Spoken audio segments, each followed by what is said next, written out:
Welcome all of you. तर आज आपण कॉपर कंटेनिंग एन्झाईम आहेत त्याच्यामधला एक लास्ट एन्झाईम बघणार आहे, cytochrome C oxidase.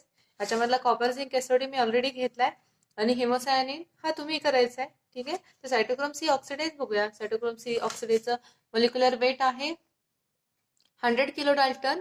Then it containing copper A, copper B. Copper A आणि कॉपर बी काय आहे, तर these are the two types of copper centres present in the cytochrome C oxidase. म्हणजे सायटोक्रोम सी ऑक्सिडेज मध्ये एकच कॉपर नाहीये सेंट्रल मेटल ॲटम. याच्यामध्ये टू टाइप्सचे कॉपर आहेत. One of the copper A and another one is copper B. Then this is the function of copper containing enzyme. This is function of a cytochrome C oxidase such as end point of respiratory chain. ठीक आहे, it helps in end point of respiratory chain. मग बघूया याच्यामध्ये कोणते कोणते points आहेत. तर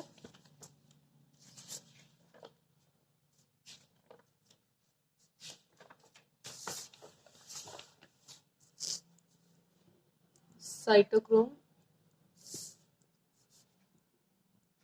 C oxidase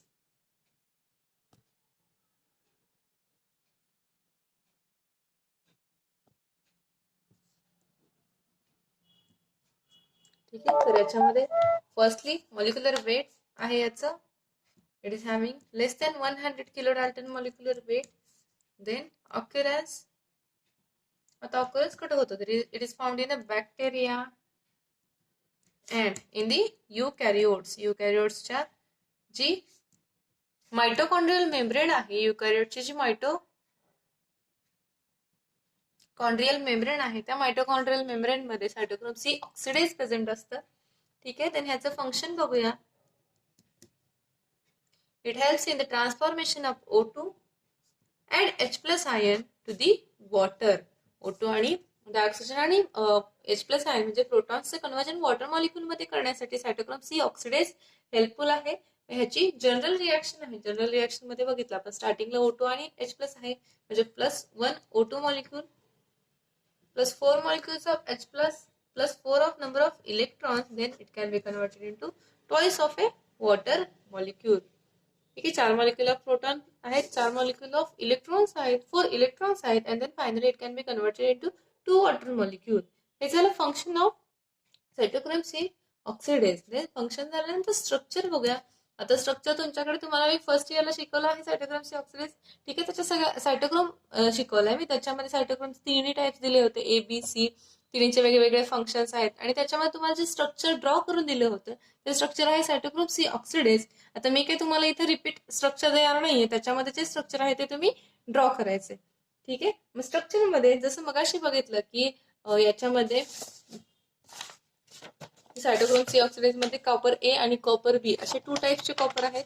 same याच्यामध्ये सुद्धा सेम इथं तोच पॉइंट आपल्याला सांगायचा आहे की सायटोक्रोम मध्ये कॉपर ए आणि कॉपर बी टाइपचे to types of copper centres आहेत आणि त्याच्यासोबतच plus two types of A iron centre आहेत. आयर्न मध्ये आयर्न ए आणि आयर्न A3 असे to types of iron molecule आहेत.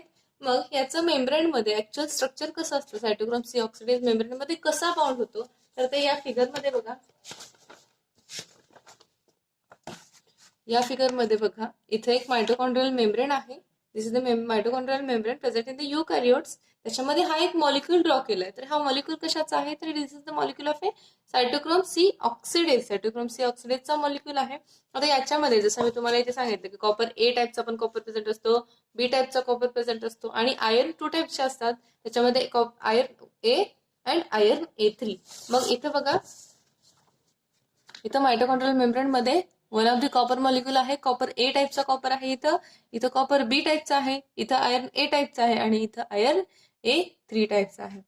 मग जेव्हा सायटोक्रोम ए मॉलिक्यूल असतो, सायटोक्रोम ए असतो, तेव्हा त्याच्यामध्ये हा जो Fe आहे, हा Fe is a low spin. आता सपोज हा जर पूर्ण मॉलिक्यूल आपण 2 पार्ट मध्ये डिवाइड करायचं म्हटलं तर हा एक वरचा सेपरेट मॉलिक्यूल होतो आणि हा खालचा त्याच्यामध्ये Fe A3 आहे आणि कॉपर बी आहे, हा एक सेपरेट मॉलिक्यूल होतो. ठीक आहे, म्हणजे जस्ट आपण आपल्याला समजण्यासाठी त्याचं एक्सप्लेनेशन लिहायचंय आपल्याला खाली की ऍक्च्युअल हे मायटोकॉन्ड्रियल मेम्ब्रेन मध्ये हा कसा बाउंड झालाय, ह्याचं स्ट्रक्चर कसं आहे ते आपल्याला एक्सप्लेन करायचं. ठीक आहे, मग त्याच्यासाठी आपण एक्सप्लेनेशन करण्यासाठी एक इझी वे मध्ये आपण त्याला 2 पार्ट मध्ये डिवाइड करूया. सपोज हा जो वरचा पार्ट आहे इन दी अपर पार्ट, याच्यामध्ये Fe आहे. One of the Fe A type आहे, Fe ए टाइपचा आहे. This Fe contain 2 nitrogen from histidine molecule. Both nitrogen molecules are in axial position. म्हणजे हा Fe ए टाइपचा Fe आहे. त्याच्यामध्ये बोथ नायट्रोजन कशा पोझिशनला आहेत तर ॲक्झियल पोझिशनला आहेत. देन याच्यासोबतच इथं वरच्या साईडला एक कॉपर मॉलिक्यूल आहे which is of a type. Then this copper molecule is bound to 2 molecules of sulphur from cysteine. Then 2 molecules of nitrogen from histidine. आणि हे जे वरच्या साईडचं हे जे स्ट्रक्चर आहे ज्याच्यामध्ये एक कॉपर आणि एक Fe आहे याला सायटोक्रोम ए असं म्हटलं जातं. ठीक आहे. देन लोअर साईडला बघा Fe A3 आहे, A3 टाइपचा आहे. याच्यामध्ये it contains only 1 nitrogen atom from histidine आणि one of the copper B type copper आहे. आणि this copper is bound to 3 molecules of nitrogen from histidine. ठीक आहे. ह्याच्यामध्ये Fe ला एकच ॲक्झियल नायट्रोजन ॲटम आहे फ्रॉम हिस्टिडीन मॉलिक्यूल. ओके, हे झालं about the structure of cytochrome C oxidase. हे झालं आपला इथं कॉपर कंटेनिंग एन्झाईम हा टॉपिक संपतोय. आता आपण नेक्स्ट न्यू टॉपिक स्टार्ट करणार आहोत, तो म्हणजे मॉलिब्डेनम. ठीक आहे, न्यू टॉपिक आपण स्टार्ट करतोय मॉलिब्डेनम. मग मॉलिब्डेनम मध्ये जनरल इथे जे लिहिलंय तेच तुम्हाला सांगणार आहे. मॉलिब्डेनमचं फर्स्टली ॲटॉमिक वेट बघूया. याचं 42 ॲटॉमिक वेट आहे. देन इट कंटेन त्याचे स्टेबल ऑक्सिडेशन स्टेट 4 आहे, 5 आहे आणि 6 सुद्धा आहे. देन ह्याची डेली रिक्वायरमेंट, आता ह्युमन बॉडीसाठी मॉलिब्डेनमची रिक्वायरमेंट किती आहे तर it is of 0.07 milligram per kg of a body weight. Then deficiency, molybdenum deficiency causes heart rate increase होतो किंवा हेडेक होत आहे, नाईट ब्लाइंडनेस आणि कोमा. ठीक आहे. दिस आर द डेफिशियन्सी मुळे कोणते डिसीज होतात ते सांगितले. देन ऑक्युरन्स हे कुठं फाउंड होतं ते is found in a human body, in लिव्हरमध्ये, टूथमध्ये आणि किडनीमध्ये मॉलिब्डेनम हा फाउंड होतो. ठीक आहे. देन आता हा जो मॉलिब्डेनमचा टॉपिक आहे या मॉलिब्डेनमच्या टॉपिकमध्ये आपल्याला कोणते पॉईंट बघायचे तर याच्यामध्ये मॉलिब्डेनम कोफॅक्टर एन्झाईम्स बघायचे आहेत. आता ह्या कोफॅक्टर एन्झाईम. देन मॉलिब्डेनम कॉपर अँटागॉनिझम म्हणून एक पॉईंट आहे तो सुद्धा आपण बघणार आहोत. ठीक आहे. मग आज फक्त हे जे क्लासिफिकेशन जे लिहिले हेच तुम्हाला सांगणार आहे. या क्लासिफिकेशन मध्ये कोणकोणते पॉईंट्स आहेत फक्त. मग याच्यामधला first point molybdenum copper cofactor enzymes. मग it contains 3 types of a molybdenum cofactor enzyme. 3 टाइपचे मॉलिब्डेनम कोफॅक्टर एन्झाईम्स आहेत आणि त्याचे परत सब पॉईंट्स आहेत. मग सपोज टाइप 1 बघूया. याचा सबस्ट्रेट लिहिलाय नायट्रेट आणि नायट्रोजनेज. देन जनरल रिॲक्शन दिली आहे, मॉलिक्युलर वेट आणि फंक्शन. तर टाइप 1 आता इथं जे सबस्ट्रेट दिलंय नायट्रेट, मग याच्यावरून टाइप वरून आणि सबस्ट्रेटच्या वरून एक कंबाईन नेम दिलं जातं याला नायट्रेट रिडक्टेज, कारण रिडक्टेज फॅमिली मधला आहे म्हणून नायट्रेट रिडक्टेज. मग नायट्रेट रिडक्टेजची जनरल रिॲक्शन दिली आहे. ऑब्व्हियसली रिडक्टेज आहे म्हणजे रिडक्शन करायचंय नायट्रेट मॉलिक्युलचं, रिडक्शन करणं. 128 डायमर त्याचं मॉलिक्युलर वेट आहे. डायमर का म्हटले कारण डायमरिक स्ट्रक्चर आहे म्हणून डायमर. देन फंक्शन काय आहे तर nitrate transformation in plants and micro organisms. नायट्रेटचं ट्रान्सफॉर्मेशन करण्यासाठी प्लांट्स आणि मायक्रो ऑर्गॅनिझम मध्ये यूज केलं जातं.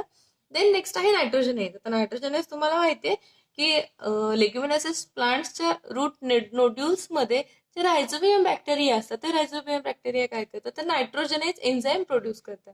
ठीक आहे. मग ह्या नायट्रोजनेज एन्झाईमचं फंक्शन काय असतं तिथं तर ते एअर मधला ऍटमॉस्फिअर मधला जो नायट्रोजन आहे तो ऍब्सॉर्ब करतात आणि त्याचं कन्व्हर्जन कशामध्ये करतात अमोनियामध्ये करतात. आणि तीच ammonia is used as a fertiliser. म्हणजे हा अमोनिया फर्टिलायझर म्हणून यूज होतो इन दी. ठीक आहे. फर्टिलायझर म्हणून यूज होतोय. मग याच्यामध्ये नायट्रोजनेज रिडक्टेज असंही म्हटलं तरी चालेल किंवा सिम्पली नायट्रोजनेज म्हटलं तरी चालेल. N210H+ plus 8 electron it can be converted to NH3 plus H2. Then molecular weight 228 dimer. Function आहे nitrogen fixation in plants and organism. Then याच्यासारखंच रिडक्टेज मधले हे 2 एन्झाईम झाले. Then oxidase. आता ऑक्सिडेज मध्ये तुम्ही काय म्हणणार याला first xanthine oxidase is used to convert xanthine into uric acid. झांतीनचं कशात कन्वर्जन करण्यासाठी युरिक ऍसिड मध्ये रिॲक्शन दिली आहे. Xanthine plus H2O plus O2 it can be converted into uric acid and plus hydrogen peroxide. It has molecular weight 275 dimer. Then oxidation of xanthine to uric acid. आता oxidase आहे, obviously oxidation असणार आहे, reductase मध्ये reduction असणार आहे, तर याच्यामध्ये oxidation होते झॅन्थिनचं to uric acid. then next substrate किंवा next molybdenum cofactor enzyme is aldehyde oxidase. आता अल्डिहाइड ऑक्सिडेजचं कन्व्हर्जन कशामध्ये, अल्डिहाइडचं कन्व्हर्जन कशामध्ये केलं तर ऍसिड मध्ये केलंय. मोलिक्युलर वेट आहे 280 dimer. Then oxidation of aldehyde amine sulphide in the liver मध्ये याचं ऑक्सिडेशन करण्यासाठी. देन नेक्स्ट आहे सल्फाइड मॉलिक्युलचं सल्फेट मध्ये कन्व्हर्जन करण्यासाठी मोलिक्युलर वेट दिले 110 and sulphide transformation in liver मध्ये सल्फाइडचं ट्रान्सफॉर्मेशन करण्यासाठी यूज केलं जातं. ठीक आहे, त्याला सिम्पली सल्फाइड डिटॉक्सिफिकेशन असंही म्हटलं जातं. देन आर्सेनाइट, आता आर्सेनाइटची काही इथे जनरल रिॲक्शन दिली नाही. देन मोलिक्युलर वेट आहे 85 and it is used for the transformation of thiolate blocking arsenite by micro organism. Thiolate blocking arsenite असेल त्याचं ट्रान्सफॉर्मेशन करण्यासाठी यूज केलं जातं इन दी मायक्रो ऑर्गॅनिझम. आता हे पॉइंट्स ज्या त्यावेळी तुम्हाला शिकवले जातील तेव्हा तुमच्या लक्षात येईल. ठीक आहे, आणि लास्ट आहे molybdenum cofactor enzyme such as dehydrogenase. Dehydrogenase मध्ये फॉर्मेटचं कन्व्हर्जन CO2 मध्ये फॉर्मेटचं कार्बन डायऑक्साइड मध्ये कन्व्हर्जन करण्यासाठी यूज केलं जातं. Its molecular weight is less than 100. Then CO2 reduction by micro organism सुद्धा मध्ये हे प्रेझेंट आहे आणि CO2चं रिडक्शन करण्यासाठी हेल्पफुल आहे. ठीक आहे, हे झाले मॉलिब्डेनम कंटेनिंग कोफॅक्टर्स. आता जे कॉपर कंटेनिंग एन्झाईम बघितले, सॉरी इथे मॉलिब्डेनम कोफॅक्टर एन्झाईम्स, कोफॅक्टर्स नाही, मॉलिब्डेनम कोफॅक्टर एन्झाईम्स असं म्हणू शकतो आपण याला. ठीक आहे, तर कॉपर कंटेनिंग एन्झाईम खूप सारे होते तसे. त्याच्या कंपॅरिझन मध्ये जर मॉलिब्डेनम बघितलं तर मॉलिब्डेनमचे थोडेसेच आहेत आणि जास्त डीप मध्ये पण खूप जास्त पण नाही याचं, म्हणजे प्रत्येकाचंच काय स्ट्रक्चर वगैरे स्टडी करण्याची गरज नाही. जनरल रिॲक्शन्स आहेत त्याच्या मॉलिक्युलर वेट आणि त्याचं फंक्शन म्हणजे त्याचा रोल काय आहे इन द बायोलॉजिकल सिस्टीम, एवढंच फक्त आपल्याला बघायचंय. मग उद्याच्या लेक्चर पासून आपण फर्स्टली रिडक्टेज एन्झाईम स्टार्ट करूया. रिडक्टेज मध्ये नायट्रोजनेज एन्झाईम, आता नायट्रोजनेज एन्झाईम तेवढं तुम्ही उद्याच्या लेक्चर मध्ये रीड करून यायचं आहे. मग मी तुम्हाला ते उद्या घेणार आहे. थँक्यू.